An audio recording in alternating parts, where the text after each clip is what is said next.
If you fall towards hell Jos kaadut, after death, he is saying you cannot change. You cannot say, no, I want to change.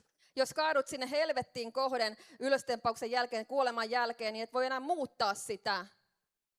That's why it's very important I've come here. Today you can change your destination today. Siksi on hyvin tärkeää, että mä oon tullut tänne, koska tänään voit muuttaa kohtalosi. Today you can decide I want to go to heaven. Tänään voit päättää, haluan mennä taivaaseen. And you decide now what type of life. I know the Finnish people are very principled people, The Finnish people are very principled. They can decide, say, no, I want to be going to the gym every day. And they will go to the gym. Päättäväisiä You'll ihmisiä. see them in the gym. He sanovat, haluan mennä punttisalille joka päivä, ja he menevät sinne punttisalille joka päivä. In the same way you can decide that you want to go to heaven and start today and you will enter heaven. Samalla tavalla voit päättää, haluan mennä taivaaseen, Hallelujah. ja sitten menet sinne taivaaseen. And so these were people that were aware that life on this earth is temporary. Joten nämä on ihmisiä, jotka olivat tietoisia, että elämä täällä on väliaikaista. And because of that, they were now focused on heaven. Ja tämän takia he olivat keskittyneet taivaaseen. And they now rubbish the earthly treasures. They Ja- considered it as vanity, vain. Ja he roskasivat nämä maailmalliset aarteet. Se oli heille